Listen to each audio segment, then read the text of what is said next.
So today we are going to start chapter number 11 of auditing. The name of this chapter is, yes, chapter number 11,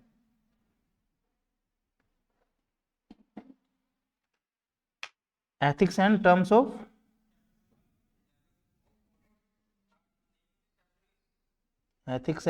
of engagement. Yes. Weightage कितनी बताई मैंने आपको? 8 to 12 marks. Yes, 8 to 12 marks. Very easy chapter, very important chapter. इस chapter के अंदर आपको, मतलब मेरे हिसाब से तो चैप्टर नंबर 11 नहीं होना चाहिए, चैप्टर नंबर 1 होना चाहिए था ऑडिट का.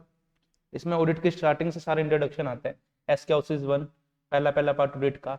एसए 200 की सीरीज की बात करें, 200 एसए तो हम चैप्टर नंबर 1 में कर लिया था. उसके बाद कौन सा एसए आता है? 210 agreeing the term of audit engagement. Chapter number S A number 220 standard quality control के ऊपर है, वो भी इस चैप्टर के अंदर पढ़ेंगे. ठीक है. सो इस चैप्टर को आप बाइफरकेट कर लीजिएगा इन 3 कैटेगरीज.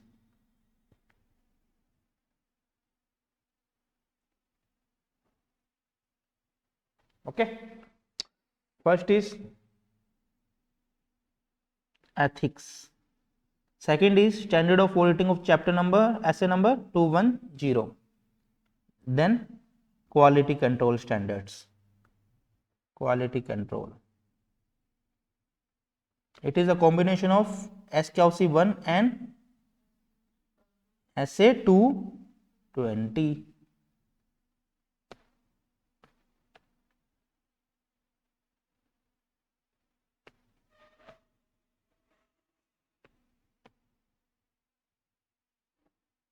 कार्तिक वॉइस सही आ रही थी? सब चेक कर लिया आपने? ओके. सो इसको हम देंगे कैटेगरी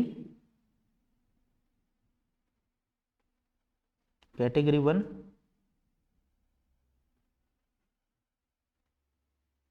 कैटेगरी 2 एंड कैटेगरी 3. ठीक है. यहां पे लिख लो already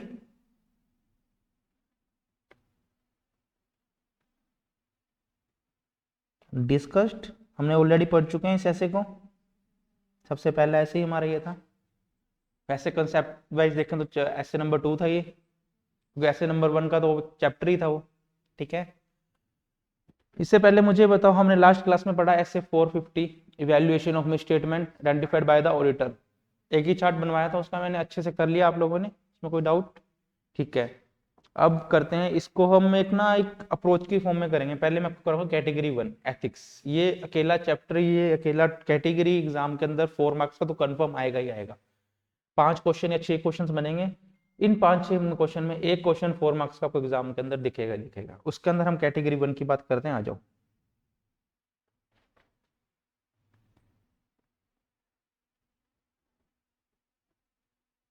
category number 1, that is, एक सेकेंड,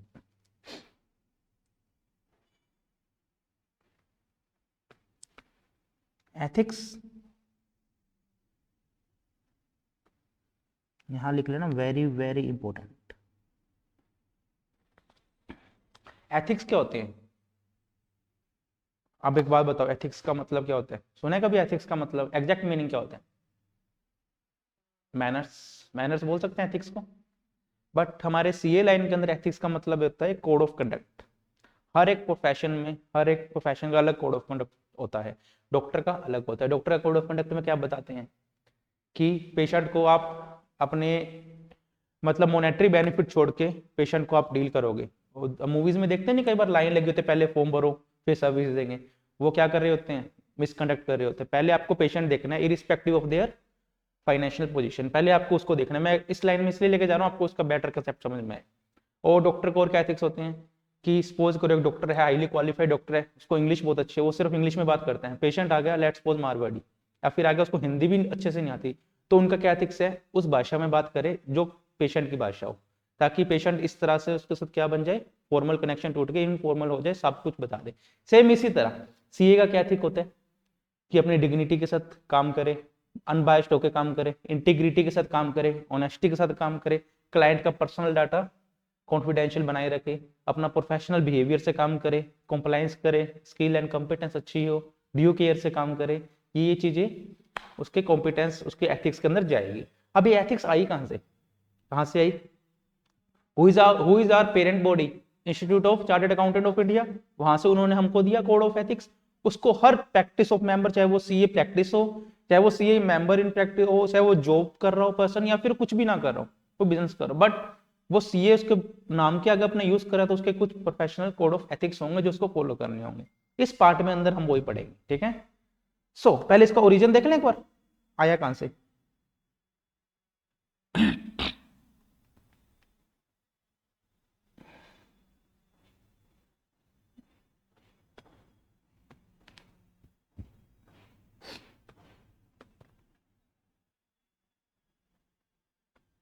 आईसीआई खुद भी एक मेंबर है, किसका? ICI is the member of IFAC. मैं सिर्फ आपको ओरिजिन ऑफ एथिक्स बता रहा हूं, एग्जाम पॉइंट ऑफ व्यू से नहीं है, जनरल नॉलेज के पॉइंट ऑफ व्यू से, ठीक है। What is IFAC?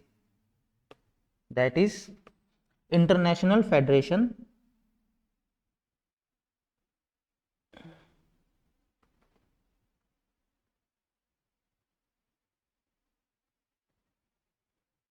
Of accountants. ये ग्लोबली बना हुआ है आपका IFAC, institute of chartered accountant उसका मेंबर है, वहां से ही स्टैंडर्ड्स को पिक करता है, वहीं से स्टैंडर्ड्स को अडॉप्ट करता है, वहीं से कोड ऑफ एथिक्स को अडॉप्ट करता है। ये किन की डायरेक्शन में काम करते हैं?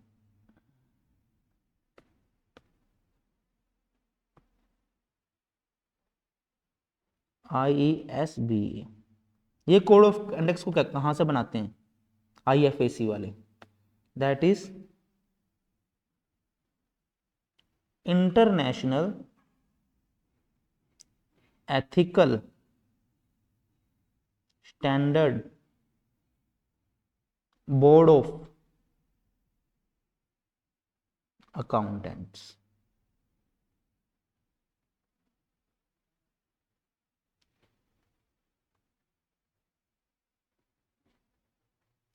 ये कोड ऑफ एथिक्स को डिजाइन करते हैं, उनको अडॉप्ट करते हैं, उनको अडॉप्ट करवाते हैं।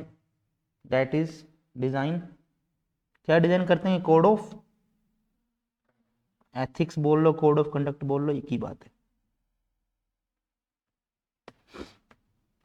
जब आप फाइनल में चले जाएंगे तो इस पर एक प्रॉपर एक एक्ट है, सीए एक्ट करके आएगा प्रोफेशनल एथिक्स का, उस पर आपको डिटेल में बताएंगे कितने क्लोजेस होते हैं, कितने पार्ट होते हैं, कैसे कैसे उनका मिसकंडक्ट होता है। अगर किसी भी सीए ने मिसकंडक्ट कर लिया तो उसका क्या, उस पर डिसिप्लिनरी प्रोसीडिंग्स उस पर इंप्लीमेंट करेगा इंस्टीट्यूट, ऐसे ऐसे करके। आज मैं सीए इन प्रैक्टिस हूँ, ठीक है, मेरे पास सर्टिफिकेट ऑफ प्रैक्टिस भी है, सर्टिफिकेट ऑफ मेंबरशिप भी है। अब मेरे पास सर्टिफिकेट ऑफ प्रैक्टिस इंस्टीट्यूट ने मुझे दे रखा है, इसका मतलब क्या, मेरे पे ओब्लिगेशंस बहुत ज्यादा आ गई। अब मैंने आपको पता हो, मैंने एलएलबी भी की हुई है, लॉ ग्रेजुएट भी हूँ, बट मैं मेरे नाम के आगे एडवोकेट यूज नहीं कर सकता।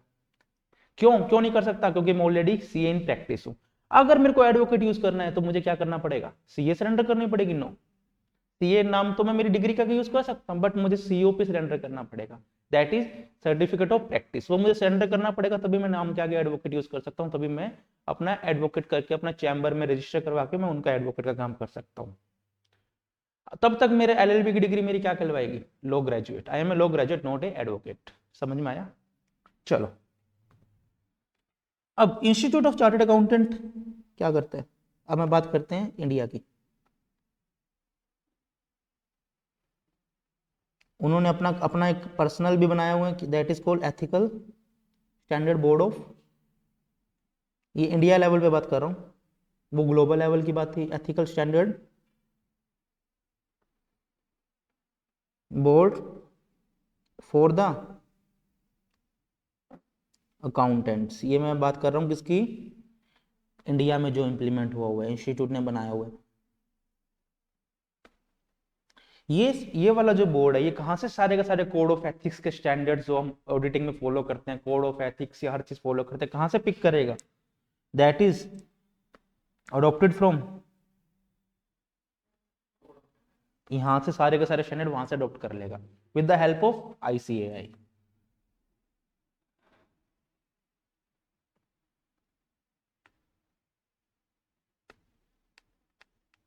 ये क्या डिजाइन करेंगे? Code of ethics for Indian chartered accountants.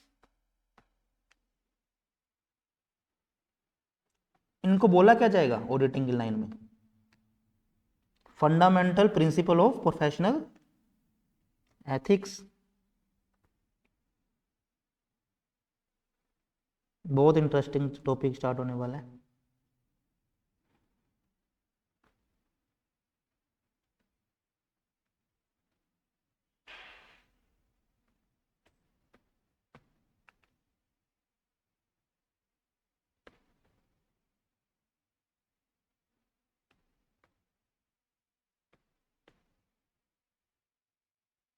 Yes, समझ में आया?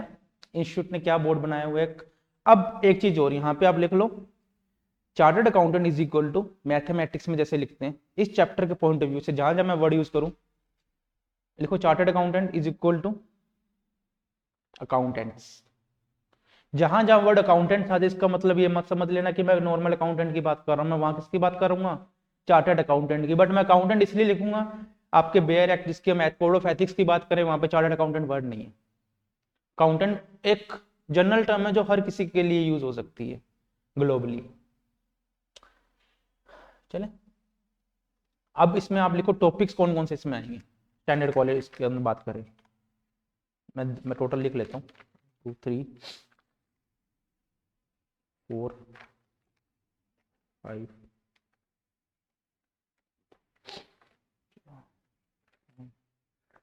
7। चलो 7 क्वेश्चंस बनेंगे इस पे, आप पे अच्छे से करते हैं इसको।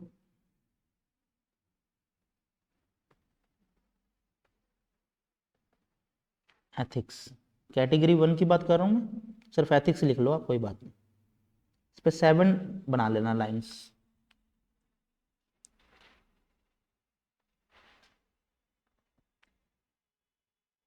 पहला क्वेश्चन किसका बनेगा? Very much important, need for professional ethics. Sir इस चीज की जरूरत क्यों पड़ी प्रोफेशनल एथिक्स की, क्यों बनाया गया ये? फर्स्ट में तो हम पढ़ेंगे नीड, सेकंड में हम क्या पढ़ेंगे? सेकंड में पढ़ेंगे हम एक approach, that is principal based approach versus principal based approach versus rule based approach. ये क्वेश्चन इतना इंपॉर्टेंट है, principal based approach versus rule based approach. आपको एमसीक्यूज के अंदर भी इसका आपको ट्रीटमेंट करना होगा, मिलेगा आपको क्वेश्चन इसके ऊपर भी। Second third question is that is fundamental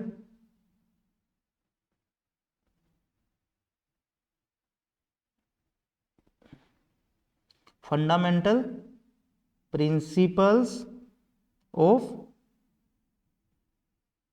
professional ethics के क्या फंडामेंटल सिद्धांत है, उसकी बात करेंगे।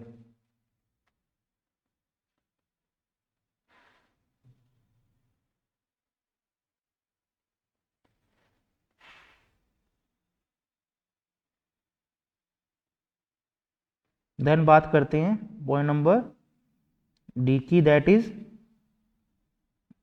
इंडिपेंडेंस। एक सेकंड को,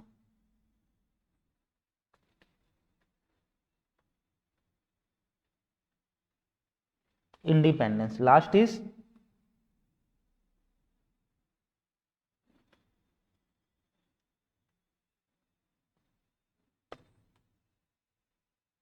इंडिपेंडेंस की भी आगे 3 कैटेगरी, पहले ये लिख लो।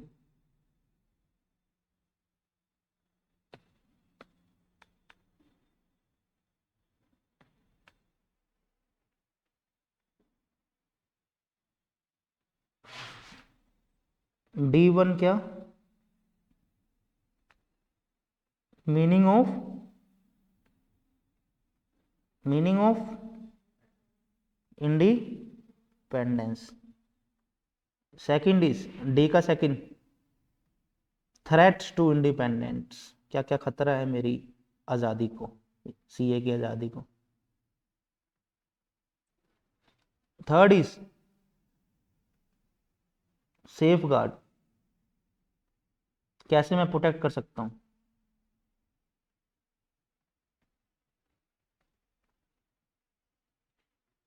आया समझ में। लास्ट क्वेश्चन क्या बनेगा, प्रोफेशनल कैपिटलिज्म। ये एक बहुत ज्यादा इंपॉर्टेंट क्वेश्चन है, इसका हम जनरल टर्म में भी आपको मैं मतलब बताऊंगा, हमने एसएस में काफी जिक्र किया है इसका, किया है मैंने कभी जिक्र इसका।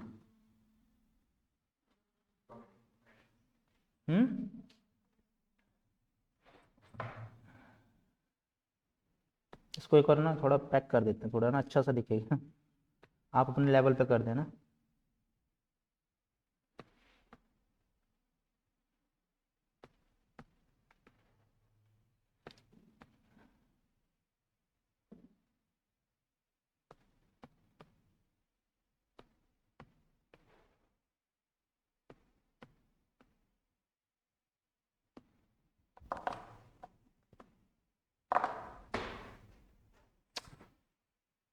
कर लिया नोट सभी ने।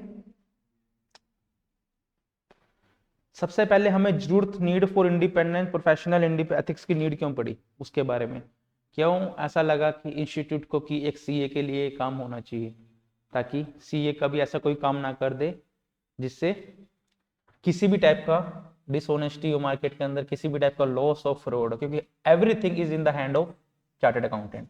कल को सपोज करो आप मेरे पास आते हो, सर मेरे को ना बैंक से लोन लेना है, तो बैंक वाले क्या कहेंगे, मैडम आप अपना नेटवर्थ सर्टिफिकेट मुझे सीए से साइन करवा के ले आओ, या फिर आप अपना टर्नओवर सर्टिफिकेट ले आओ, उसके बेसिस पे we are eligible to give you any kind of loan.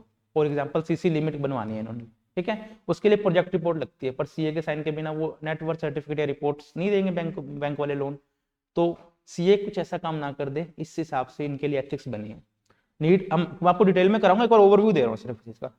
Principal based approach और रूल बेस्ड अप्रोच, ये भी आपको इंटरेस्ट से हम करेंगे कि कैसे, सपोज करो रूल बना हुआ है, कोई कंपनी लोगों का कोई सेक्शन बना हुआ है, वो सेक्शन को फॉलो करने के बाद भी मिसकंडक्ट हो सकता है, वो हम इस अप्रोच में पढ़ेंगे कैसे। उसके बाद फंडामेंटल प्रिंसिपल ऑफ एथिक्स, कौन कौन से, ऑडिटर का क्या क्या सिद्धांत होने चाहिए एथिक्स के लिए। पहला क्या, इंटीग्रिटी, वो ऑनेस्टी से काम करे। सेकंड क्या, ऑब्जेक्टिविटी, कि कल को वो अनबायस्ड ना हो जाए, हमने इसमें पढ़ा था स्टैटिस्टिकल सैंपलिंग और नॉन स्टैटिस्टिकल सैंपलिंग में वर्ड ऑब्जेक्टिविटी, कि वो अनबायस्ड होकर काम ना कर दे, किसी के इन्फ्लुएंस में ना दे।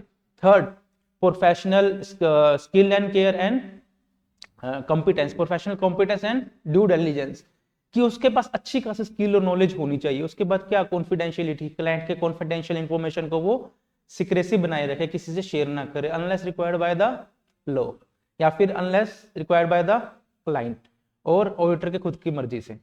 थर्ड पार्टी हमने किया था, याद आया कुछ। चलो उसके बाद क्या, प्रोफेशनल बिहेवियर। 5 सिद्धांत है, फंडामेंटल प्रिंसिपल, एग्जाम में 3 नंबर का आएगा, मैं आपको 5 पॉइंट करवाऊंगा, अच्छे से याद हो जाएंगे आपको, ठीक है। उसके बाद क्या, इंडिपेंडेंस। इंडिपेंडेंस भी आपका एक प्रिंसिपल, फंडामेंटल प्रिंसिपल है, बट हमारे एग्जाम के अंदर इतना इंपॉर्टेंट इसको रखते हुए तो इन्होंने इंस्टीट्यूट ने क्या किया, इसको टॉपिक के अलग बना दिया। इंडिपेंडेंस क्या, कि ऐसा काम जिससे मेरी इंटीग्रिटी, ऑब्जेक्टिविटी, प्रोफेशनल बिहेवियर और कॉन्फिडेंशियलिटी में कोई फर्क ना पड़े, दैट इज इंडिपेंडेंस। अगर इन चारों में से मेरी एक चीज भी इफेक्ट हो रही है तो मेरे किसको ऑटोमेटिकली किसको खतरा है, इंडिपेंडेंस को। समझ में आया। 3 पहले मीनिंग करेंगे, फिर थ्रेट्स। इंडिपेंडेंस को कैसे कैसे थ्रेट्स हो सकते हैं, 5 थ्रेट्स हैं। Self review threat, self interest threat, advocacy threat, self intimation threat और फैमिलियरिटी थ्रेट। 5 थ्रेट्स हम करेंगे, इसको भी करवाऊंगा, ठीक है। सेफ गार्ड, हम हमारे इंडिपेंडेंस को कैसे बचा सकते हैं उसके बारे में पढ़ेंगे। Professional scepticism, professional scepticism means questioning mind होना चाहिए ऑडिटर का। Very good. आपको मैं आपकी कंपनी में ऑडिट करने आया, अभी तक मैंने ऑडिट स्टार्ट नहीं की, पहले मैं ऑडिट प्रोसीजर कौन सा लगाऊंगा, यस 2 प्रोसीजर बताए थे मैंने आपको, SA 315 एंड SA 330। पहले मैं लगाऊंगा SA 315, that is risk assessment procedure. उससे पहले मैं क्या लगाऊंगा, उसके बाद में क्या लगाऊंगा, फैप या सैप, सब्सटेंसिव ऑडिट प्रोसीजर या फर्दर ऑडिट प्रोसीजर। इसका एक नाम और था, सब्सिक्वेंट ऑडिट प्रोसीजर। चलो इससे पहले भी मैं एक चीज करूंगा, क्वेश्चनिंग माइंड मेरा रखूंगा, सर ये कैसे काम करते हो, मैं पूछता रहूंगा, मेरी पूछताछ चलती रहेगी उससे, मेरी पूछताछ जब तक मैं सेटिस्फाई नहीं होता चुप नहीं होऊंगा मैं। कल को कॉटन फैक्ट्री को ऑडिट करने गया, वहां पे मैं जाके पूरा पूछ लूं कैमरे कितने हैं, कितने वेयर हाउसेज है, कैसे कैसे आप इसको स्टॉक करते हो, कैसे कैसे स्मोक डिटेक्टर डिवाइस कहाँ का है, कैमरे कहाँ के हैं, फायर एक्सटिंग्विशर डिवाइस कहाँ का है, मतलब मेरा professional scepticism throughout the audit में मेंटेन करे रखूंगा। पांचों टॉपिक, पांचों में से मैं आपको एक चीज भी ऐसी नहीं बोलूंगा कि ये इंपॉर्टेंट नहीं है। जितने भी 7 क्वेश्चन आपके सामने, 7 समझ के, आप समझ में आया कैसे है, ए बी सी और ई 4 क्वेश्चन और नीचे 3 क्वेश्चन, तीनों के अंदर से आपको, आप क्लियर कट लिख लो, 4 मार्क्स का कंफर्म क्वेश्चन मिलेगा। 4 मार्क्स आपके लिए इतने इंपॉर्टेंट ऑडिट सब्जेक्ट के अंदर। चलें आगे, नीड फॉर प्रोफेशनल एथिक्स करें। चलो मैं आपको पहले सारा नोट से बनवा देता हूं, फिर बुक से हम लेटर ऑन डील करेंगे। चलो सबसे पहले क्या बात पढ़ते हैं, इसी के नीचे लिखोगे yes, come on, need for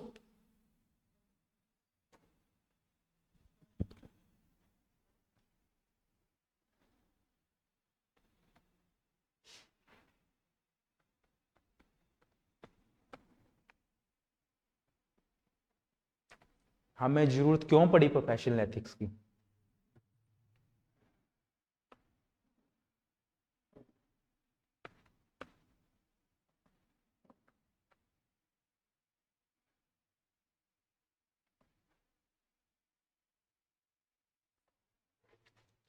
सबसे पहले ऑडिटर कौन कौन सी सर्विसेज देते हैं कंपनी को। आपको फर्स्ट क्लास की फर्स्ट नोट्स में फर्स्ट टॉपिक क्या करवाया था, 3 तरह की सर्विसेज देते हैं, एश्योरेंस सर्विसेज, टैक्सेशन सर्विसेज और अदर सर्विसेज, करवाया था आपको मैंने। एश्योरेंस सर्विसेज में क्या जरूरत पड़ेगी, इन assurance engagement,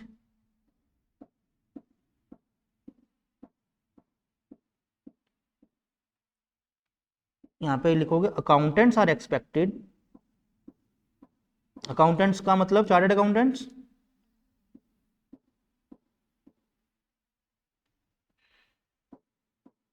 accountants are expected to enhance, enhance का दूसरा meaning to increase the degree of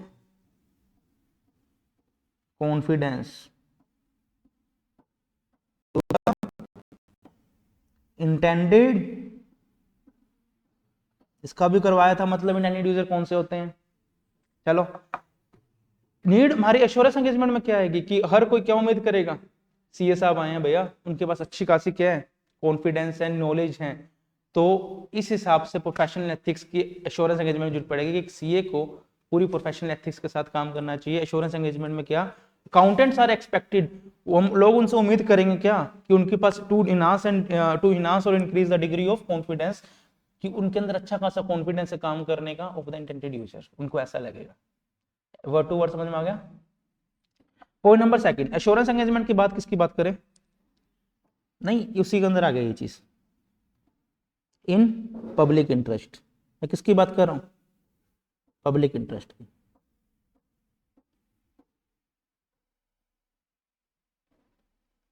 suppose करो, एक और नोट कर लो इतना, सपोज करो मैं ना सीए कर ली मैंने, और मेरे फादर साहब का ना अच्छा खासा बिजनेस था, तो मैंने बहुत केसेस ऐसे देखे हैं, लोग सीए कर करके ना जॉब करते हैं ना प्रैक्टिस करते हैं, वो अपने शॉप या बिजनेस संभालते हैं, बट एक अनख होते हैं सीए करने की, वो कर लेते हैं। तो अब वो सीए हैं, चाहे वो जॉब नहीं कर रहे, कोई सर्विसेज नहीं दे रहे ना, वो कहीं प्रैक्टिस कर रहे, कुछ भी नहीं कर रहे हो, बट फिर भी सोसाइटी वाले क्या उनसे डिमांड करेंगे, भाई सीए है। मेरा पॉइंट समझ गए।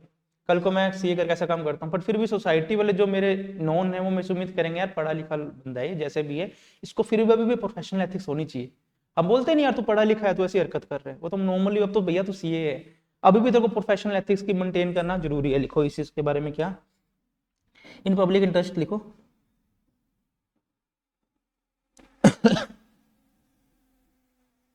In public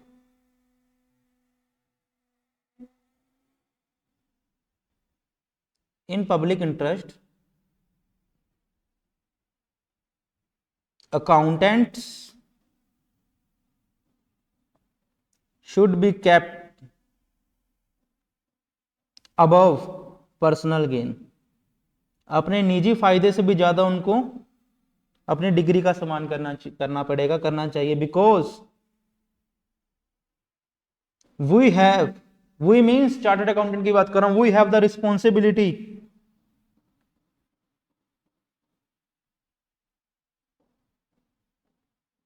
to act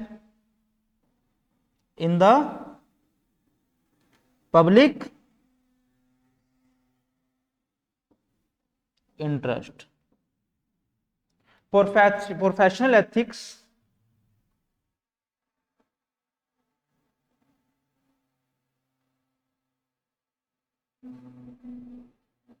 protects the interest and reputation of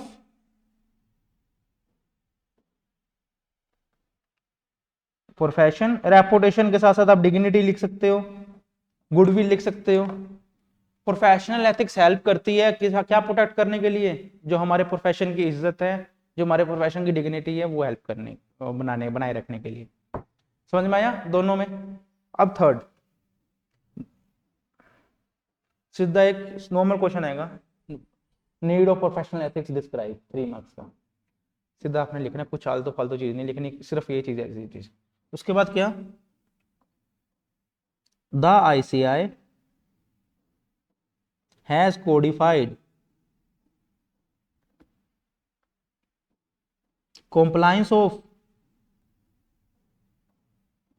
compliance with लिख लो, compliance with professional ethics.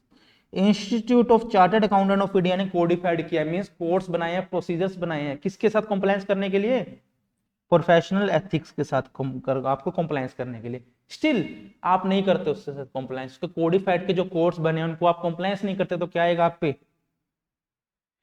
Any deviation लिखो, एनी डेविएशन और non compliance from the code of ethics attracts, क्या अट्रैक्ट करेगी, जल्दी बोलो,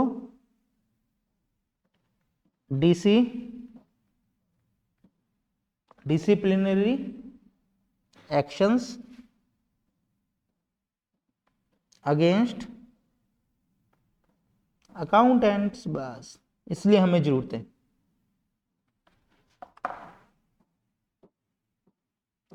3 नंबर कंफर्म पक्के हो चुके हैं आप लोगों के। कहो तो आगे बढ़ूं, जल्दी से नोट कर लो प्लीज।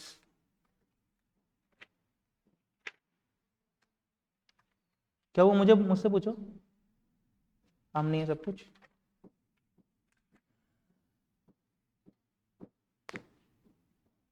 हाँ जी चलें।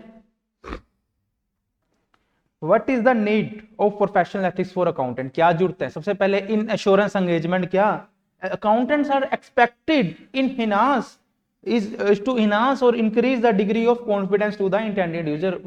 प्रोफेशनल एथिक्स जो अकाउंटेंट्स होंगे उनके पास क्या होना चाहिए, कॉन्फिडेंस होना चाहिए अच्छे खासे रिप्लाई करने के लिए।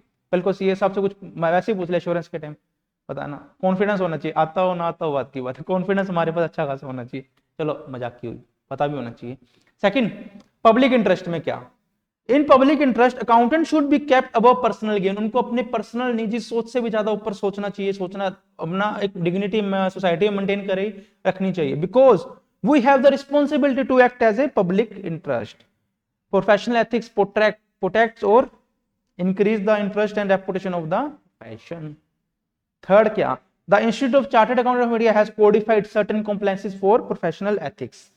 In case any kind of deviation or non-compliance attract the disciplinary proceeding against the accountants, actions proceeding। ठीक है, एक और बुक से देख लें फटाफट से इसको।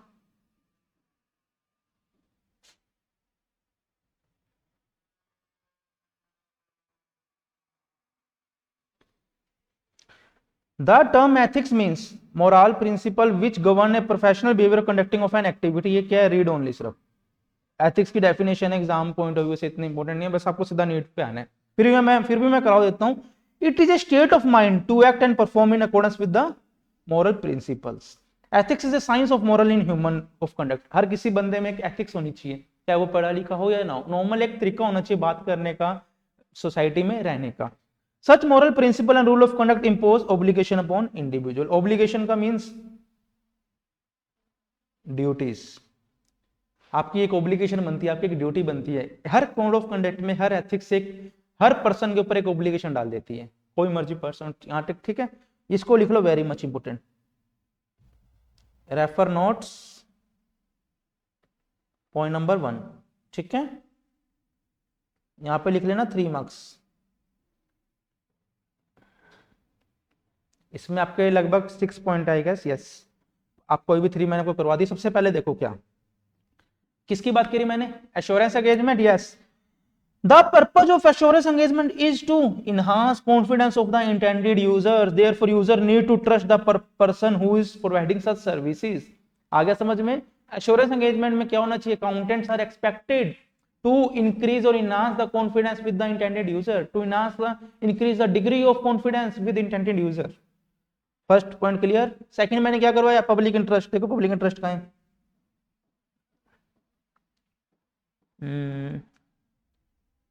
ये रहा, human nature being what it is a man often places personal gain above service. मैं आपको सर्विस देने जा रहा हूँ कोई भी, तो मैं क्या फायदा करूंगा यार, मुझे अच्छा खासा पैसा मिल रहा है ना, सर्विस होती रहेगी, ठीक है कर देता हूँ, फारिग करता हूँ। बट नहीं, प्रोफेशनल एथिक्स क्या कहते हैं, आपको पैसों से ऊपर अब अपने इस काम को रखो। Therefore, person who as individual and act as a class are willing to place public good above their personal gain, have enjoyed respect and honor. But such a relationship can be maintained or enhanced only कब बन सकती है, जब professional body आपके साथ attach हो ये काम करने के लिए पब्लिक इंटरेस्ट में। नोट से कराया पहले वो कर लेना, उसके बाद इस चीज को डील कर लेना, हो जाएगा। दोनों पॉइंट क्लियर, कोई डाउट? उसके बाद एफ पे, any deviation from the ethical responsibility. कोई डेविएशन या नॉन कॉम्प्लायंस आ गई किससे, एथिकल रिस्पॉन्सिबिलिटी से, क्या आपको ब्रिंग करेगी, disciplinary proceeding, disciplinary actions, disciplinary mechanism into action against such chartered accountant with the fine, suspension of membership, removal from membership और other disciplinary action. Examples हैं क्या क्या हो सकते हैं। तीनों पॉइंट समझ में आ गए? ये बाकी 3 है, ये भी सिंपल है, बिल्कुल रीड कर लेना, उसी से रिगार्डिंग है। आपस में पब्लिक इंटरेस्ट में काम करना चाहिए, प्रोफेशनल इंटरेस्ट में काम करना चाहिए, एथिकल बिहेवियर होना चाहिए, एक स्पिरिट के साथ काम करना चाहिए। इतना बोरिंग सा हो जाता है, फिर मैंने 3 पॉइंट जो मुझे समझ में आया, अच्छे लगे, वो मैंने आपको नोट्स में करवा दिए।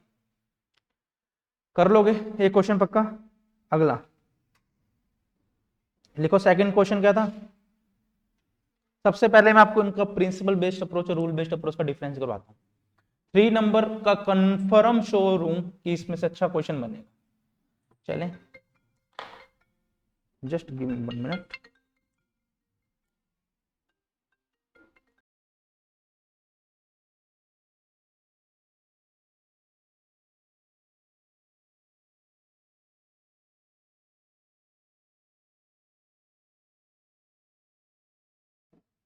सो लिखो second number question, second number point, that is principle based था ना, हाँ ठीक है, principal based approach versus rule based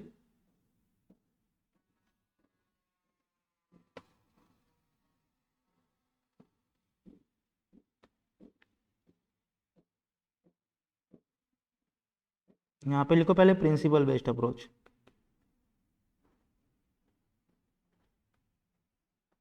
पहले आपको एग्जांपल करवा दूं, एग्जांपल से ज़्यादा बेटर समझ पाओगे आप, फिर डिफरेंस कराऊंगा। पहले एक और एग्जांपल कर लो, फिर आप इसको समझ पाओगे प्रिंसिपल और बेस्ड और रूल बेस्ड में मतलब क्या है।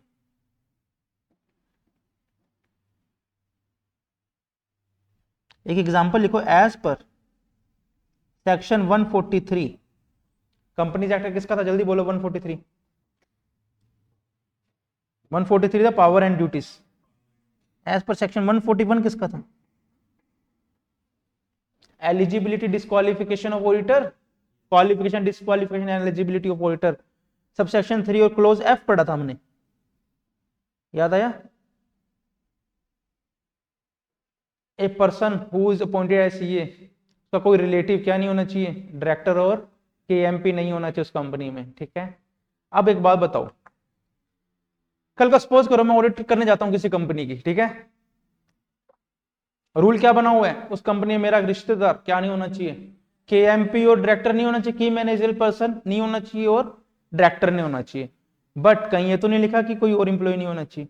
कल को मेरी वाइफ सपोज करो उस कंपनी में किसी भी डिपार्टमेंट की कोई हेड है, लेट्स सपोज उसका मैनेजमेंट अच्छी खासी एक ना पोजीशन के ऊपर बैठी है, वो कि हेड ऑफ डिपार्टमेंट है किसी भी अकाउंट्स की मान लो, या फिर किसी भी प्रोडक्शन डिपार्टमेंट की हेड मान लो, लेट्स सपोज, ठीक है।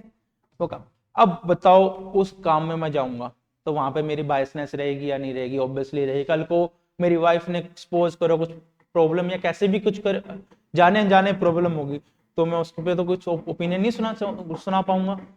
तो अब रूल बेस्ड में जाए तो मैंने कंप्लेंस कर लिया, क्या था रूल बेस्ड में 141 subsection 3 close F of companies act 2013 provides that कि किसी भी ऑडिटर का कोई भी रिलेटिव क्या नहीं होना चाहिए, डायरेक्टर और केएमपी। बट मेरा रिलेटिव तो मेरी वाइफ तो हेड ऑफ डिपार्टमेंट है प्रोडक्शन की, तो इस केस के अंदर मैंने रूल तो कंप्लेंस कर लिया, बट मेरा प्रिंसिपल क्या कहते हैं इस चीज में, मेरा सिद्धांत क्या कहते हैं कि I should not be to accept this kind of engagement.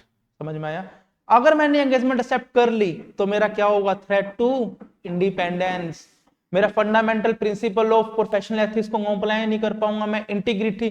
कल का प्रोडक्शन हेड में मुझे घपला मिला लेट सपोज, तो क्या मैं उसमें घपला निकाल पाऊंगा? ओवरऑल ऑब्जेक्शन तो मेरे घर पे आएगा ना, उसकी जॉब का सवाल है, उसकी वर्किंग कंडीशन का सवाल है, उसकी रेपुटेशन का सवाल है। मान के चलो इंटीग्रिटी मेरी थ्रेट हो गई। सेकंड, ऑब्जेक्टिविटी तो ऑब्वियसली अनबायस्ड डिसीजन मैंने सुना दिया। थर्ड, प्रोफेशनल ड्यू केयर और स्किल कॉम्पिटेंस से मैं काम नहीं कर पाऊंगा।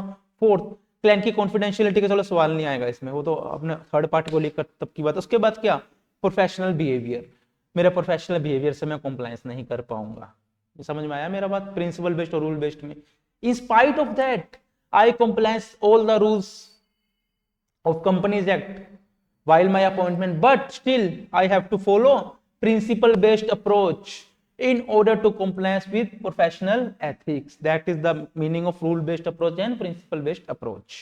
लिखो एग्जाम्पल, लिख लो एक बार, ऑफ कंपनी एक्ट 2013 क्या था, if relative of the CA is a who, director और KMP of the company, then such person shall not be appointed as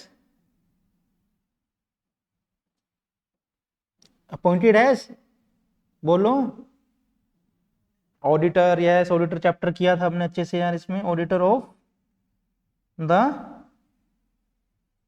company.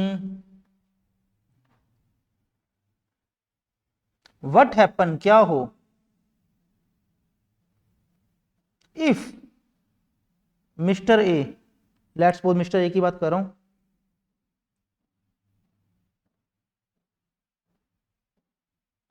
Wife is the head of production department. Mister A जो CA appointment थी उसकी क्या है, mister की wife, जहां पे manufacturing process सारा होता है उसके प्रोडक्शन डिपार्टमेंट का सारा स्टॉक का सब कुछ वही चेक करती है। शी इज क्या नहीं है,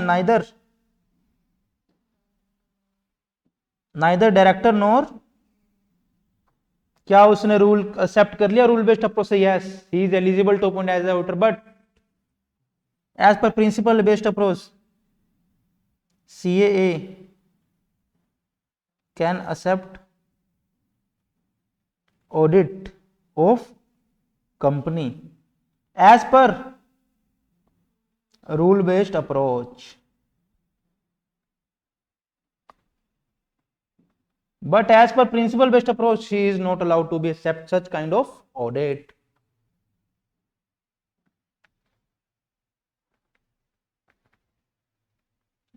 अब एग्जाम्पल से फटाफट समझ में आ जाएगा।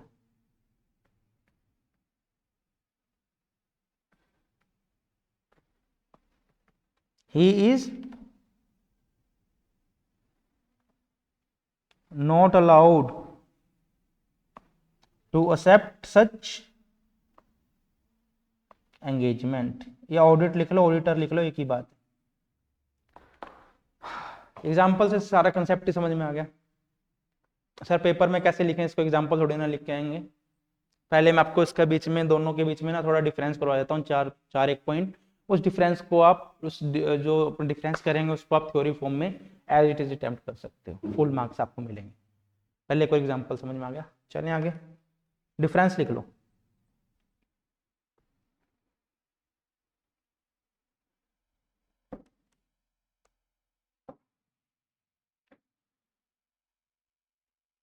Difference between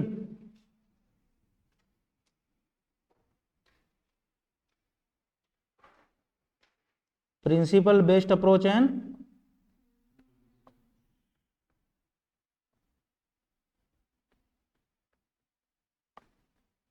rule based approach, very good.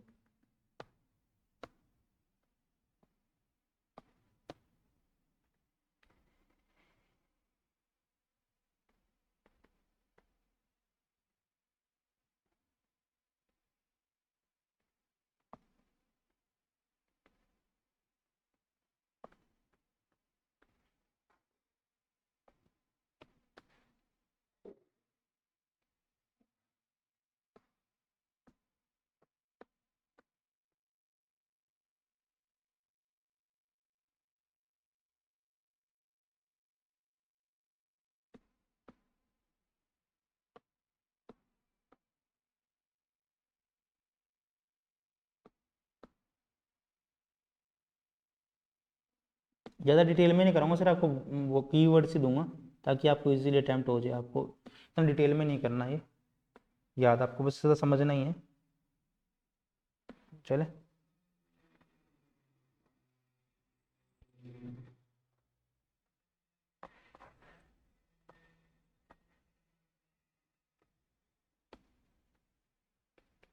इसको मैं क्या लिख सकता हूँ, पीबीए लिख सकता हूँ इसको। जहां भी पीबी आरबी लिखूं अपना समझ जाना, बारी बारी नहीं लिखेंगे इसको, ठीक है।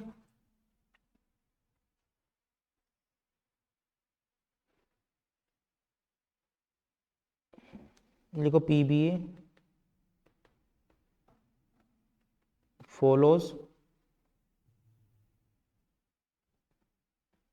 Spirit, rule based approach follow legal wording.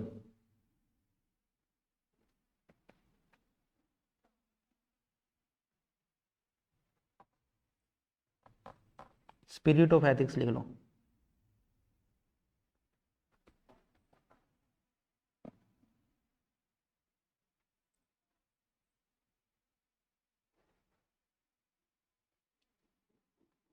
देखो follow clearly based rules by law, किसी भी लॉ के रूल्स होते हैं उसको फॉलो करते हैं। Follow the fundamental principle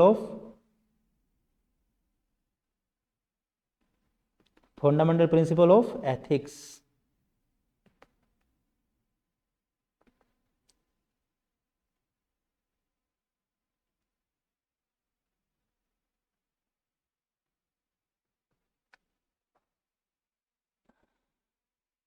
broader approach, narrow approach. Narrow समझ के कैसे हुई है, एक पर्टिकुलर रूल के ऊपर फॉलो कर रही है, इससे ज्यादा इसकी ज्यूरिडिक्शन बाहर है ही नहीं, स्कोप बाहर है ही नहीं, इसका स्कोप बहुत ब्रॉड है। कल का कोई और रिलेटिव कुछ भी कर सकता है, मतलब एक पर्टिकुलर चीज की तरफ ना इम्प्लीफाई करके पूरे के पूरे रूल के ऊपर ये ओवरलुक करती है।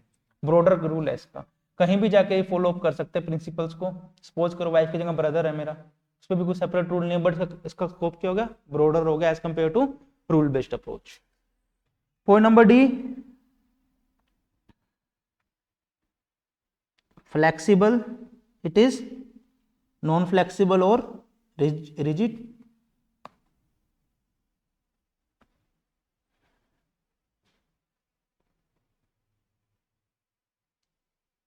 नॉन फ्लेक्सिबल मीन्स हर सिचुएशन में हम इसको डील नहीं कर सकते। आपको एग्जांपल दे दिया मैंने, मिस्टर ए की वाइफ क्या थी, प्रोडक्शन डिपार्टमेंट की हेड थी, ठीक है। अब इस सिचुएशन के अंदर रूल बेस्ड अप्रोच तो फॉलो होएगी नहीं, it is A rigid approach, इसको रिज्ड अप्रोच बोला जाता है, नॉन फ्लेक्सिबल। बट की प्रिंसिपल बेस्ड अप्रोच तो भैया फ्लेक्सिबल है, हर चीज में अप्लाई होगी ये चीज। चारों पॉइंट समझ में आ गए, चलें आ जाओ। मोस्ट इंपोर्टेंट मार्क करो इसको please, make it very important for 3 marks. Can we start? Ethical guidance, एक second please. ये ethical guidance may follow principle based approach, that is spirit, or rule based approach, that is legal wording. चलो, the essence of principle based approach is to ethics is that it require compliance with spirit of ethics. It require accountants to exercise professional judgment in every situation based upon their professional knowledge, skill, expertise. It require that accountants should use professional judgment to evaluate every situation to arrive at conclusion. समझ में आया कैसे कि spirit of ethics को follow करते हैं। हर accountant को हर चीज में अपना प्रोफेशनल स्किल, केयर, अपनी नॉलेज, कॉम्पिटेंस लगा के ही काम करना पड़ेगा। In spite of that there are separate rules already made for that particular case. In spite of that, professional accountants are eligible or are required to follow professional competence and due care in every situation. Point number C, however, rule based approach is a ethics strictly follows clearly established rules. It may lead to narrow outlook and spirit of ethics may be overlooked while sticking ethics adhering to rules. इस rule based approach में आप rule को ऐसे follow कर लेते हो कि आप अपने प्रिंसिपल्स को भूल जाते हो। Further rule based approach is somewhat rigid as it may not be possible to deal with every situation in by applying these rules. आ गया समझ में? पहले एग्जांपल पढ़ना, फिर अपना डिफरेंस पढ़ना, उसके बाद ये करना, सेकंडों में समझ में आ जाए। Therefore it is necessary to follow is to be filled. अगर आप परमिशन दो आगे बढ़े, 2 टॉपिक कर लिए अच्छे से। प्रोफेशनल एथिक्स लिखो, fundamental principle of professional ethics, point number 3। इसको मैं बंद कर दूं, बिल्कुल कर दो सर।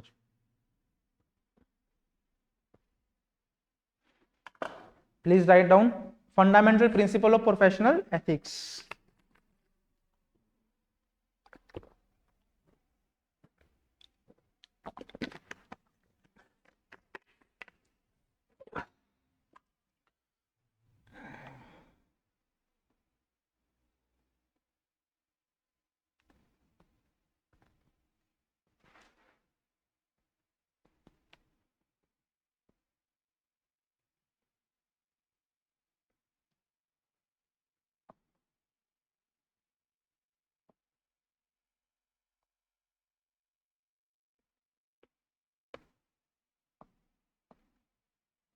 चले, there are total number of 5 principle, लिखो कोड वर्ड।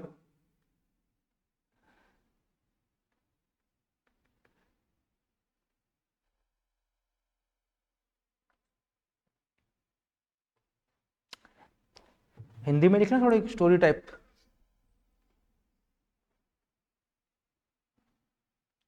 सीए की इंटीग्रिटी एंड ऑब्जेक्टिविटी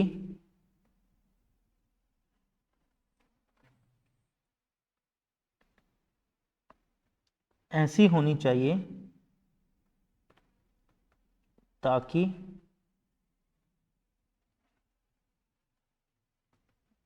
वो क्लाइंट की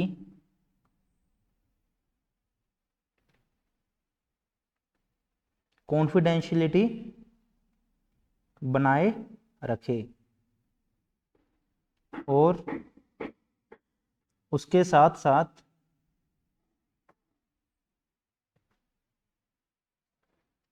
अपनी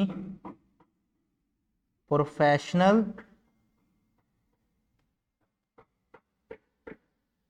कॉम्पिटेंस एंड ड्यू केयर से प्रोफेशनल बिहेवियर को भी मेंटेन रखे।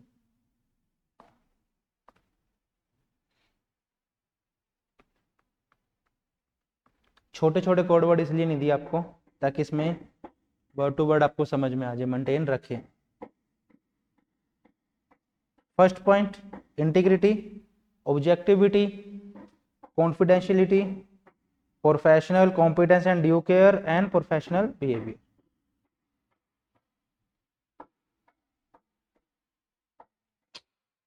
एक और लिख लो।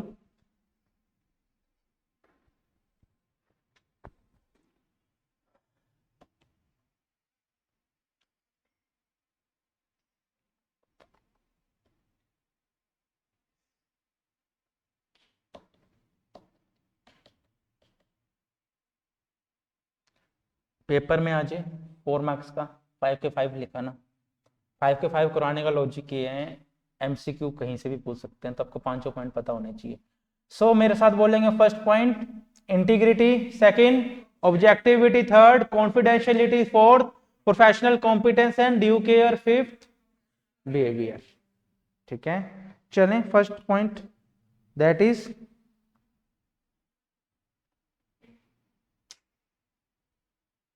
इंटीग्रिटी का बेसिक मतलब सुना, समझा कभी आपने? मैं आपको टेस्ट देके जा रहा हूं ऑडिट का एक, वो आप इंटीग्रिटी से करना। मीन्स चीटिंग मत करना, एक ईमानदारी बनाए रखना। इंटीग्रिटी मुझे आपकी पता है कैसी है, स्ट्रोंग रखना भाई उसको। दैट इज ऑनेस्टी और truthful.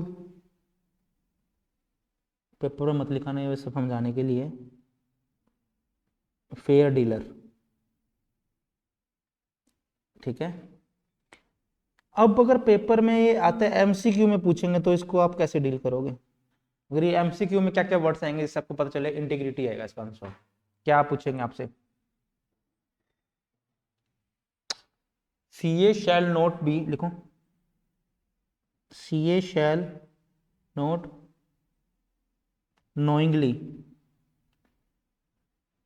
knowingly associate himself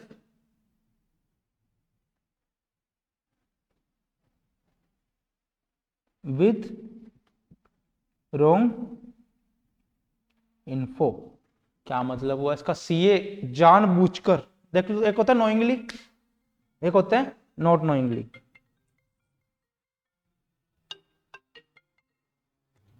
knowingly means जानबूझकर, नॉट नोइंगली मीन्स अनजाने में। सीए शैल नॉट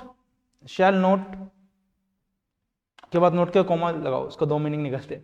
सीए ना करे क्या? जानबूझकर किसी भी गलत इंफॉर्मेशन से deal. CA shall not, CA ना करे क्या? जानबूझकर नोइंगली एसोसिएट, अपने आप को एसोसिएट ना रखे किसी भी रॉन्ग इंफॉर्मेशन के। इट मींस अगर ऐसा कुछ करता है तो कौन सा उसका फंडामेंटल प्रिंसिपल ब्रीच होगा? इंटीग्रिटी। एमसीक्यू में आ गया, समझ में आ गया पॉइंट। सेकंड नंबर क्या था मेरा, जल्दी बोलो Pushpa. Objectivity, OBJECTIVITY, objectivity. What does it means? हमने स्टैटिस्टिकल सैंपलिंग में किया था इसको ऐसे 530 में। क्या बोलो? अनबाइस्ड और नॉट पार्शियल। ये आपको ब्रैकेट में लिखवाए, इसका पार्ट नहीं है, सब समझाने के लिए। इसको अलग अलग मीनिंग में क्या क्या मतलब होगा इसका। मैं पार्शियलिटी कर रहा हूं आपके बीच में, मैं नॉन पार्शियल हूं, समझ में आया? को आप लिख लो, एक सेकंड, पार्शियल लिख लेना, नॉट पार्शियल, नॉन पार्शियल या नॉट। ठीक है, नॉन पार्शियल मीन्स मैंने ऑब्जेक्टिविटी बनाई हुई है, आपको मैं सबको इक्वल ट्रीट कर रहा हूँ, बट एक स्टूडेंट को मैं प्रेफरेंस ज्यादा दे रहा हूँ, बाकियों को कम दे रहा हूँ। दैट इज मेरी ऑब्जेक्टिविटी को थ्रेट है इससे। इस पे कैसे एमसीक्यू करागे तो इसमें क्या लिखोगे एमसीक्यू टाइप में? CA shall not compromise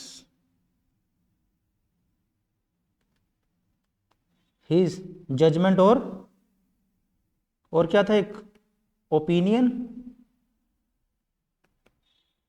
due to किससे? Conflict of interest. सीए को पता चला उसका ब्रदर इन लॉ, उसकी वाइफ का भाई उस कंपनी में डायरेक्टर है, तो उस हिसाब से वो अपना डिसीजन को चेंज ना करे, ऑब्जेक्टिविटी को थ्रेट ना करे। सेकंड क्या? अनड्यू इन्फ्लुएंस, किसी से अनड्यू इन्फ्लुएंस ना हो, दबाव में आके डिसीजन ना सुनाए। थर्ड बायस, बायसनेस ना हो। पेपर में ये आ गया, एमसीक्यू में ऐसे डील करोगे। चलें next, what is next, note कर लो।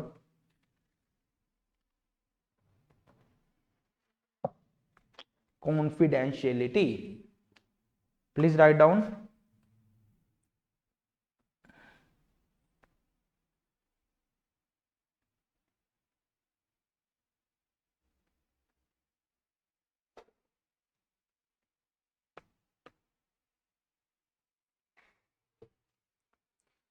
लिखो, accountants shall not disclose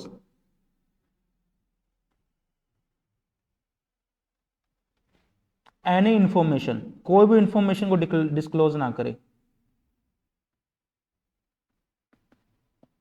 acquired from, कहां से उसको मिली है?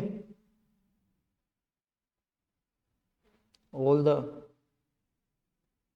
Professional dealing and during the audit of client.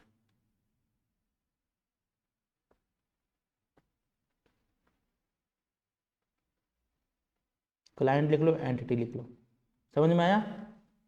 मैं आपकी कंपनी की ऑडिट करने गया, कार्तिक कंपनी की ऑडिट करने गया, वहां पे जाके मुझे कार्तिक इन्फॉर्मेशन मिली है, मैं आउटसाइडर को रिलीज नहीं कर सकता, और मैंने ऐसा किया तो मेरी कौन सी फंडामेंटल प्रिंसिपल ब्रीच होगा? कॉन्फिडेंशियल। बट 3 केसेस में मैं कर सकता हूं। लिखो, unless required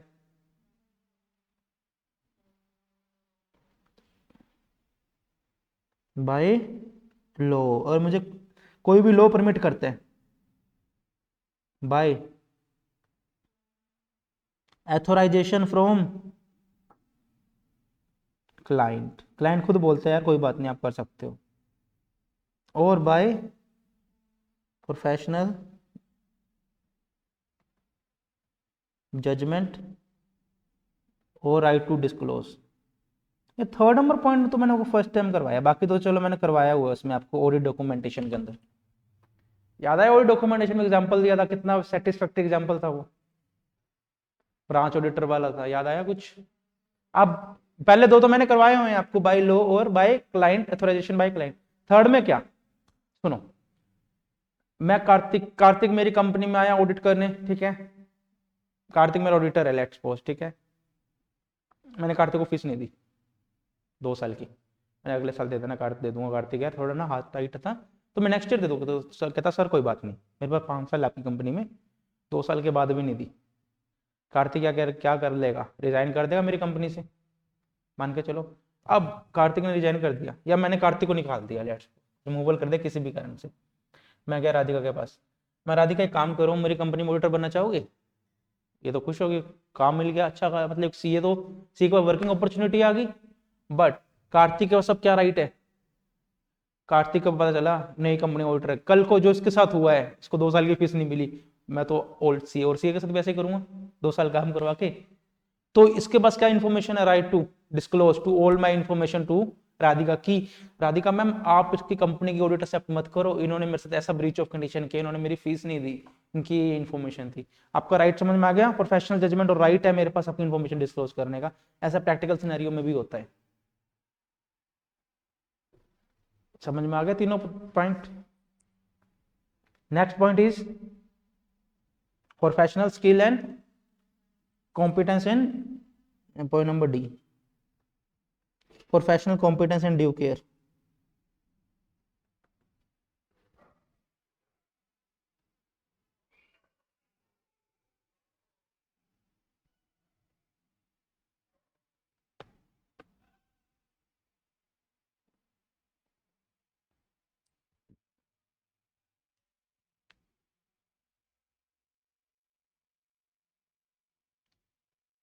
competence means knowledge, skill and ability, इसका क्या मतलब हुआ? Professional competence. और सर ड्यू केयर का क्या मतलब हुआ? To act as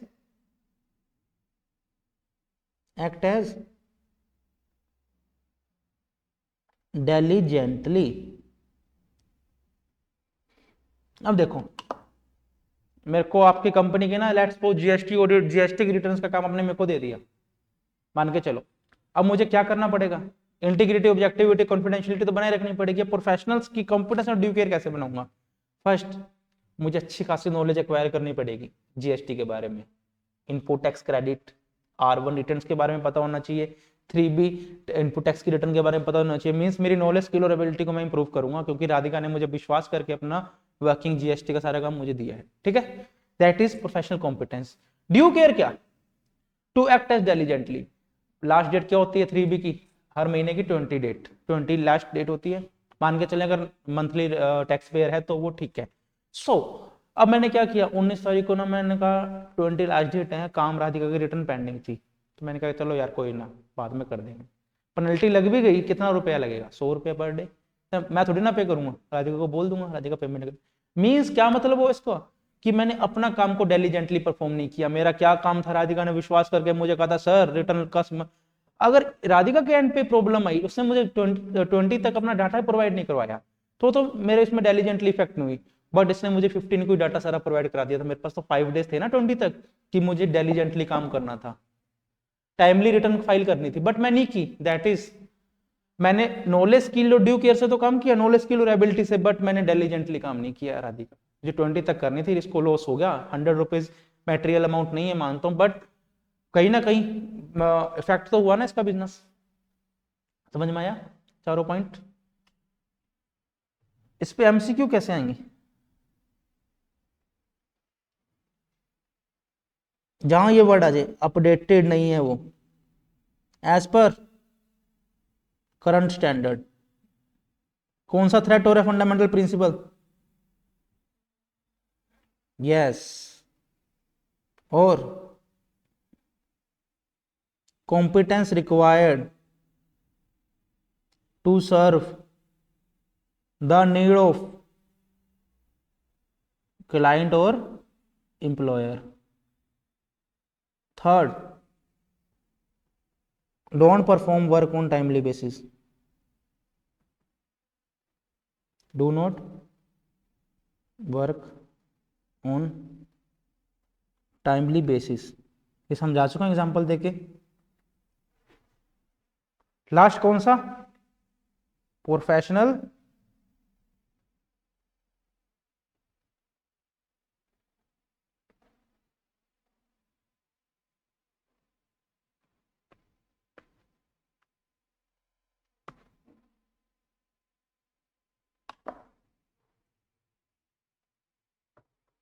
professional behaviour का क्या मतलब हुआ?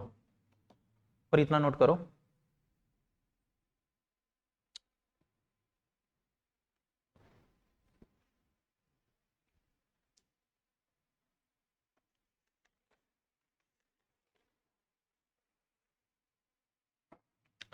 प्रोफेशनल बिहेवियर का मींस क्या? मेरे पास क्या है? इंटीग्रिटी है, ऑब्जेक्टिविटी है, कॉन्फिडेंशियलिटी है, professional due care, competence and due care भी है, बट मेरा प्रोफेशनल बिहेवियर नहीं है। मैं सब कुछ शादी का काम करता हूँ, बट मैं उसे ढंग से ट्रीट नहीं करता, जो मुझे रिस्पेक्ट देनी चाहिए, being my client, being as a CA. Second thing, कि मुझे पता है कि इस कंडीशन में मेरे को इस लॉ का कंप्लायंस करना है, बट मैं फिर भी नहीं करता, डिस्क्रीट करता हूँ। किसको? कोई भी कोड ऑफ कंडक्ट हो, किसी भी कोड ऑफ कंडक्ट को, या किसी भी लॉ को मैं डिस्क्रीट करता हूँ या ब्रीच करता हूँ। मेरा प्रोफेशनल बिहेवियर से काम नहीं कर रहा। लिखो एक बार, थोड़ा सा लिख लो, फिर बेटर समझ में आएगा। बुक से तुम करेंगे at the end. Avoid any conduct और कॉम्प्लायंस। मैं ऐसा कंडक्ट या कॉम्प्लायंस को अवॉइड कर रहा हूं दैट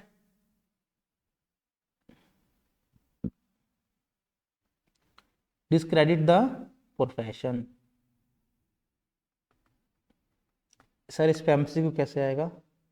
इस पे एमसीक्यू आएगा, comply with laws and regulation से कंप्लाई कर रहा है या नहीं कर रहा, मैं नहीं कर रहा जीएसटी लॉ से कंप्लाई, या फिर don't work with integrity and objectivity. अब मैं इंटीग्रिटी और ऑब्जेक्टिविटी से काम नहीं कर रहा, तो मेरा, अगर मैं सपोज करो ईमानदारी से काम नहीं कर रहा, कौन कौन से मेरे दो फंडामेंटल कंडीशन प्रिंसिपल ब्रीच होंगे, जल्दी बोलो। ईमानदारी से काम नहीं कर रहा, एक तो मेरा इंटीग्रिटी होगा, ऑब्जेक्टिविटी तो होगा नहीं, उसमें तो अनबायस्ड की बात आती है, professional competence and due care भी नहीं होगा, कॉन्फिडेंशियलिटी भी नहीं होगा, और एक कौन सा होगा, प्रोफेशनल बिहेवियर। ये लास्ट हमारा प्रिंसिपल था। इसके अंदर दो प्रिंसिपल और आते हैं, that is integrity and objectivity. एक एग्जांपल लिख लो अच्छा सा।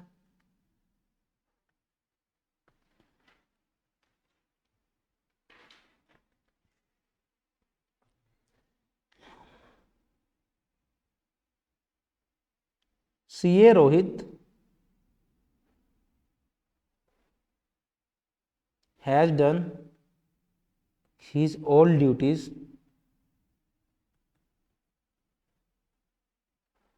wrongly and signed the incorrect documents knowingly। जल्दी बोलो कौन सा प्रिंसिपल ब्रीच हुआ, आपका एमसीक्यू आएगा पेपर में बनके, ए बी सी डी। क्या इंटीग्रिटी हुआ, या प्रोफेशनल बिहेवियर हुआ,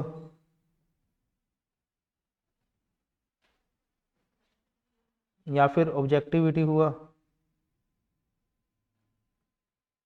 या कॉन्फिडेंशियलिटी हुआ। ऐसे आएगा पेपर में बनके, जल्दी बोलो। क्यों इंटीग्रिटी नहीं हुआ?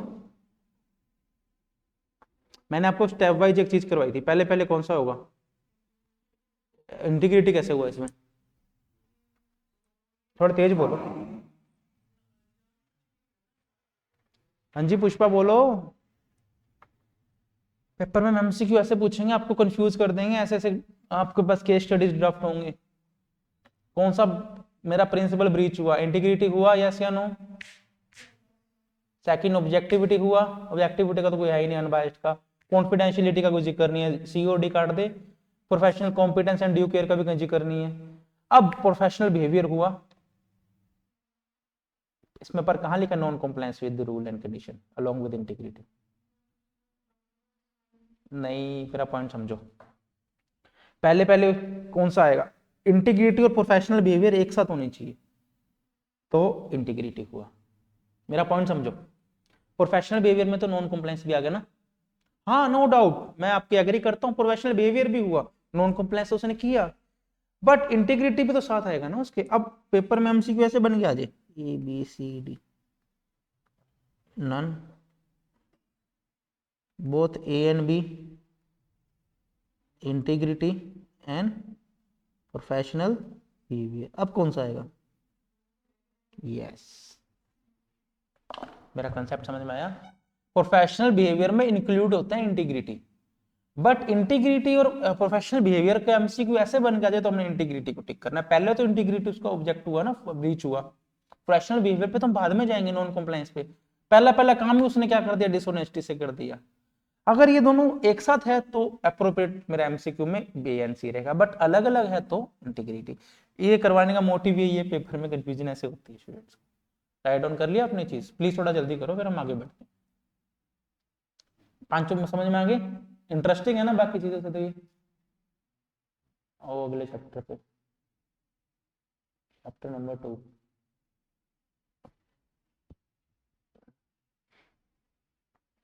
वो भी इंटरेस्टिंग है, हो जाए तो बता देना प्लीज।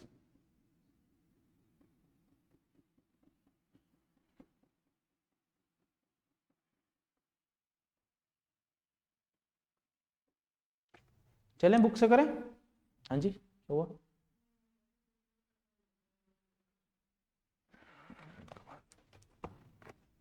करेंगे जब तक वो नहीं बनता ना, मंदिर बन रहेगा। चलें।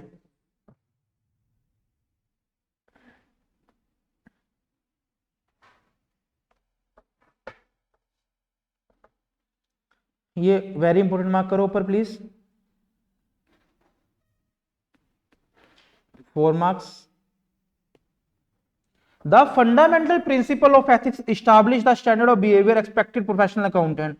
A professional accountant shall comply with each and every fundamental principle. कौन कौन से है? 5। इंटीग्रिटी, डिटेल में मैं नोट्स में करा चुका हूँ, बारी बारी ऑनेस्टी ये चीजें नहीं लिखाऊंगा साइड में, वो आप नोट से कर लेना। A professional accountant shall comply with the principle of integrity, which require accountant to be straightforward and honest in all professional and business relationship. Integrity implies fair dealing and truthfulness. A professional accountant shall not knowingly be associated with reports, written communication, or other information where the accountant believes that information contain a materially false or misleading statement, containing statement or information providing negligently or omits or obscures required information which where such omission or obscurity would be misleading. अब देखो इसका मैं हिंदी में क्या समझाऊं आपको, कितनी simple language दी हुई है। फिर भी एक बार आप रीड कर लो, अगर फिर भी कोई डाउट है तो मेरे से इंटीग्रिटी का पूछ लो, क्या वर्ड में पूछना है, मैं नोट्स से करा चुका हूँ। स्ट्रेट फॉरवर्ड जो चीजें आएगी वो हम एज इट इज 3-4-5 लाइन का बना के लिखने ना, इतना डिटेल में चीज मत करना। रेफर नोट्स तो कर ही लेना पहले, एक बार पढ़ लो फिर हम आगे बढ़ते हैं। ब्रैकेट में एक चीज तो यहाँ पे ये लिख ही लो यार, ऑनेस्टी, एक वर्ड तो लिख ही लो।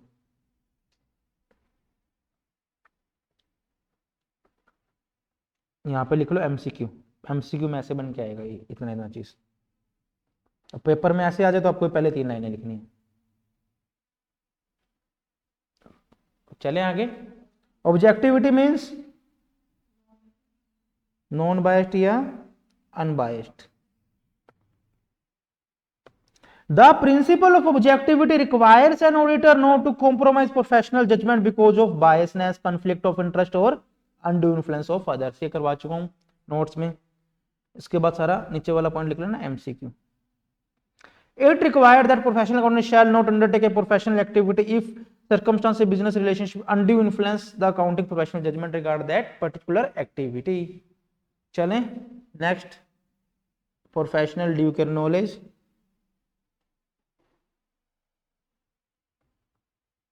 skills and ability। A professional accountant shall comply with the principle of professional competence and due care। ठीक है, ये तो पता ही है, लाइन तो वैसे याद हो जाएगी। ठीक है, which requires an accountant to attain and maintain professional knowledge skill at the level required to ensure that client and employee organization receive competence professional services। GST का मुझे काम दिया आपने, मेरे पास क्या होना चाहिए, उसकी एक्वायर्ड नॉलेज होनी चाहिए, सारे मुझे लॉस पता होना चाहिए, टाइम पीरियड पता होना चाहिए, पेनल्टीज पता होनी चाहिए, सब कुछ पता होना चाहिए। वही चीज इसमें आ गई थी 9 में। Based on the current and technical professional standard and relevant legislation. इतना डिटेल में मत करना। And act diligently means timely काम करूं in accordance with applicable and technical professional. Diligence include responsibility to act carefully, काम करूं आपके रिटर्न्स का thoroughly and on the timely basis, due date के बाद काम ना करूं, आपको कोई लॉस ना हो मेरी वजह से, that is diligent due care. समझ में आया? उसके बाद क्या, कॉन्फिडेंशियलिटी तो कर चुके हैं हम, लिखो मेंटेन सीक्रेसी,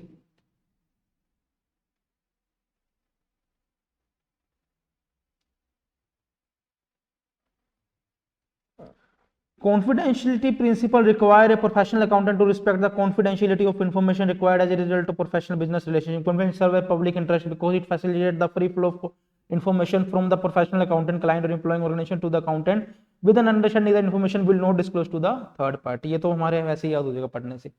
अब देखो, however such confidential may be disclosed, हो सकती है when it is required by the law, when it permitted by the law, or when it is authorized by the client or employer, or there is a professional duty or right auditor का क्या, to disclose the confidential information। तीनों point करवा दिए, note से करके ही करना। Last क्या, professional behaviour.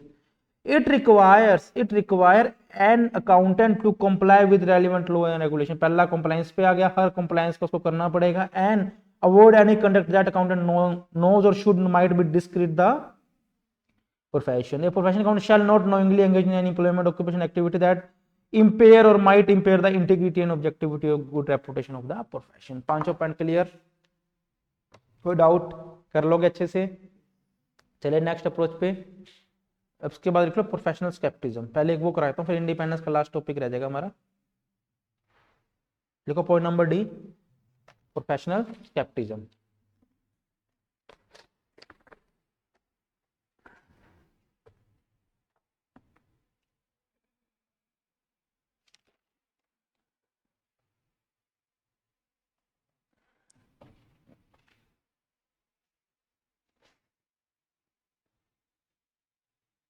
D था ना ये, वैसे तो ई था, पर एक बार आप डी कर लो, कोई बात नहीं। जिस सीक्वेंस में कर रहे हैं फिर वैसे ही चलेगा, चलता रहेगा, सही रहेगा। प्रोफेशनल स्केप्टिज्म,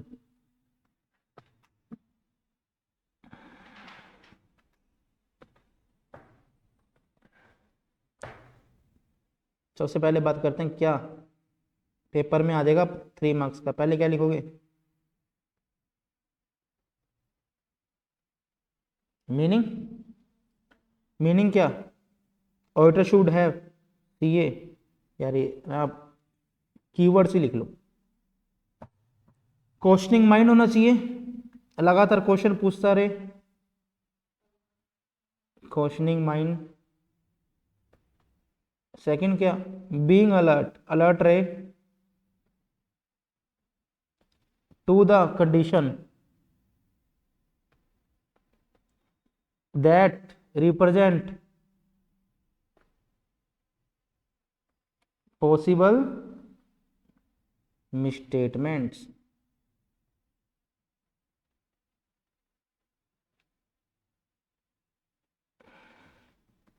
और क्या हेल्प करे, critical assessment of audit evidence. ये 3 पॉइंट मेरे मीनिंग के अंदर होने चाहिए। क्वेश्चनिंग माइंड का मतलब समझ में आ गया, लगातार से क्वेश्चनिंग करता रहे, उसका ऐसा हो जाए कि उसको ये पता चल जाए कि सब कुछ है, हमें ऑडिटर को सब कुछ पता है।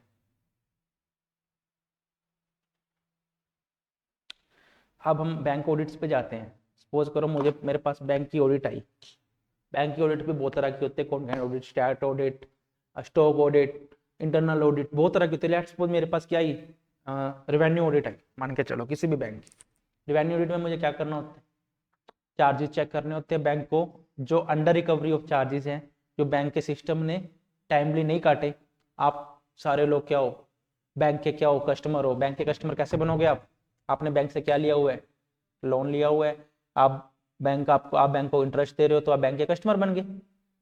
अब बैंक आपसे क्या काटेगा, क्या लेगा, चार्जेस लेगा। कई बार बैंक के सिस्टम उसको टाइमली रिपोर्ट नहीं करते, तो बैंक क्या अपॉइंट करते हैं, इतने सारे बोरोवर्स होते हैं, इतने सारे लोन टेकर्स होते हैं बैंक के पास, तो बैंक का पर्सनल स्टाफ इतना डेलीजेंट, इतना स्किल कॉम्पिटेंस से काम नहीं कर पाता।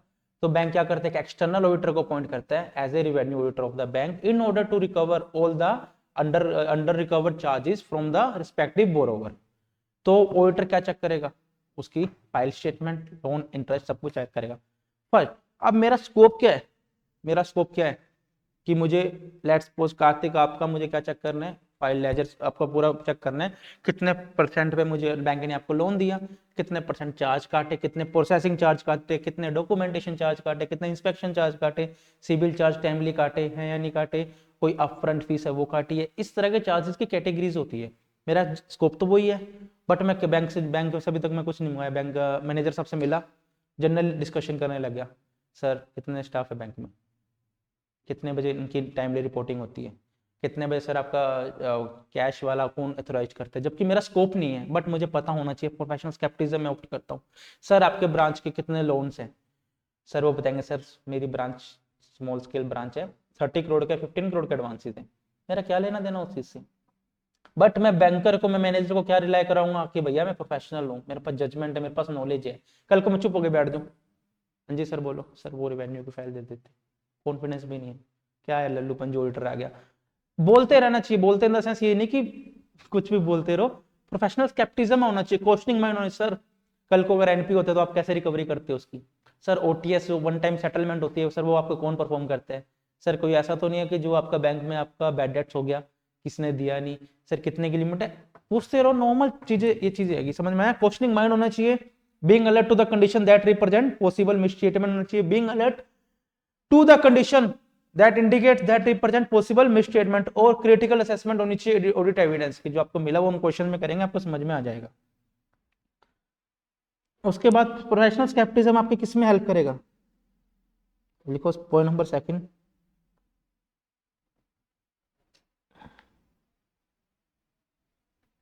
प्रोफेशनल मोस्ट इंपॉर्टेंट ये चीज, तो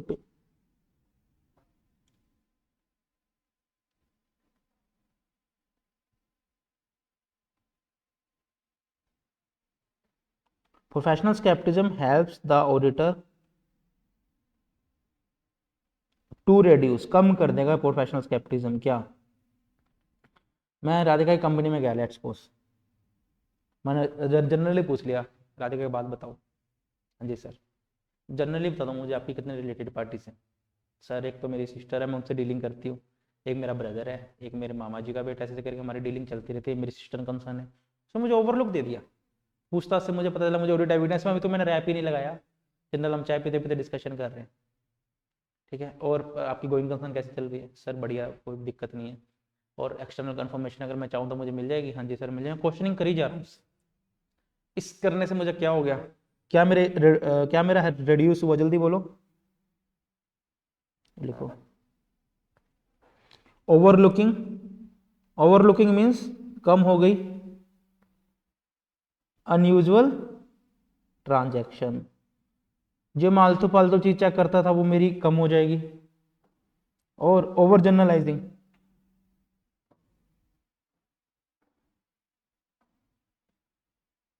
व्हेन ड्राइंग कंक्लूजन। क्या मतलब, एक होता मुझे राधिका आपकी कंपनी में रिलेटेड पार्टी ढूंढनी पड़ती है कि उसने सामने से मुझे बता दिया, इससे मेरा क्या हुआ, और ज्यादा मेरा टाइम था जो लगना चाहिए था वो मेरा कम लगा, मेरी हेल्प मिली, इससे मैं कंक्लूजन को ड्रॉ करने में मुझे और इजी रहेगा। इसको ओवर जनरलाइजिंग मैं नहीं करूंगा, इतना डिटेल में नहीं जाऊंगा, और यूजिंग इनएप्रोप्रिएट अजम्पशन कम हो जाएगी। इनएप्रोप्रिएट अजम्पशन सर कैसे, लेट्स सपोज मैं गोइंग कंसर्न पे डाउट था, या मुझे रिलेटेड पार्टी पे डाउट था आपकी कंपनी में, तो मुझे पता चला कि आपने खुद नहीं बताया सर इससे मेरा ना इतने का चल रहा है, थोड़ा देख लेना, रिपोर्टिंग उस हिसाब से कर लेना सर, अभी नया नया बिजनेस स्टार्ट किया मेरी सिस्टर ने, तो उसने खुद ने मुझे बता दिया, तो कल को वो मुझे ना बताती, वो मुझे बिजनेस पता चलता, तो उस हिसाब से मेरा एंटी लगाता, अब मुझे इस हिसाब से मेरी इनएप्रोप्रिएट अजम्पशन भी लगा देता, माइट भी ये क्या हो सकती है, मॉडिफाइड ओपिनियन भी दे सकता था, बट उसने मुझे खुद नहीं दे दिया, सारा कुछ राधिका ने प्रोवाइड करवा दिया। वो मिसलीडिंग है या नहीं है बात की बात है, इससे मेरा क्या रिड्यूस हो गया, using inappropriate assumption regarding NTE. तीनों पॉइंट समझ में आ गए। NTD of audit procedure, NTE means nature time and extent of audit procedures, result declared,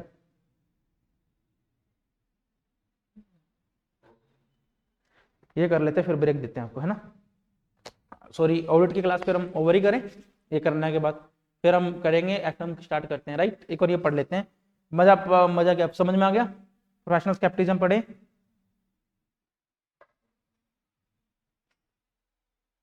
very important, mark करो प्लीज, यस।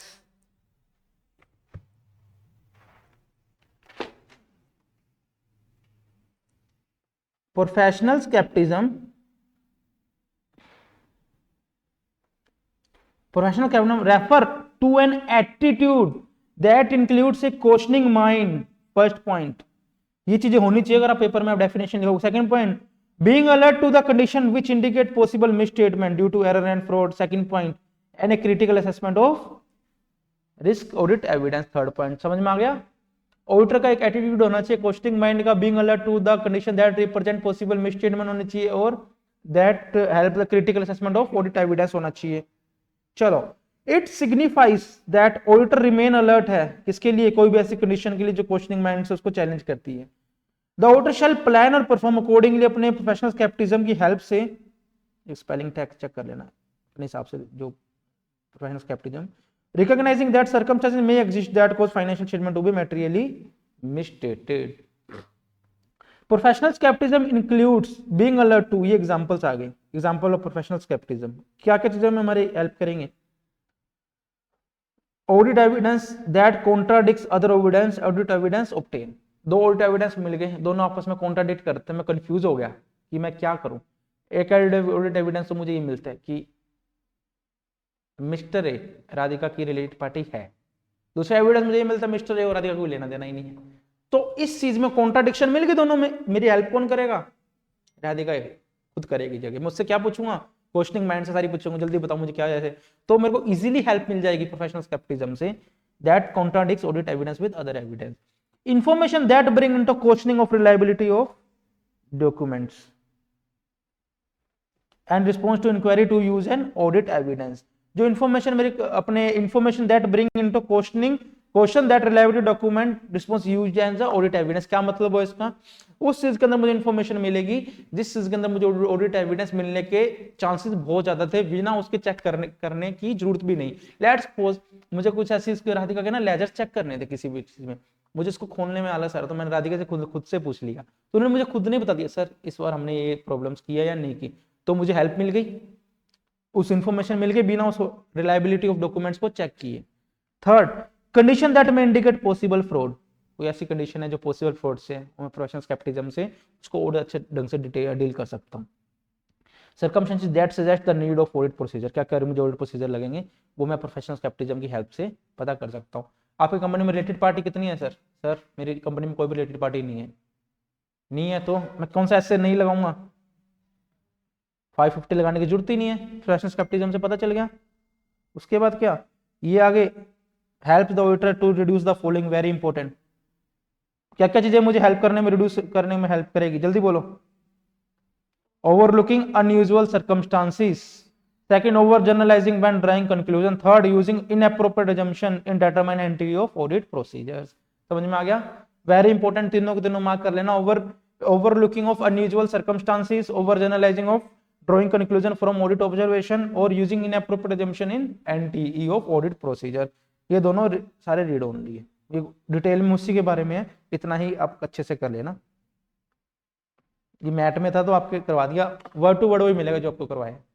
ऑडिट क्लास यहीं ओवर करते हैं, thank you so much for your patience. आपको मुझे उम्मीद है कि समझ में आ गया ऑडिट चैप्टर ये कंसेप्ट अच्छे से। कल की क्लास में पढ़ेंगे हम independence and threats to independence along with safeguard against such threats. Thank you so much. Class is over for today.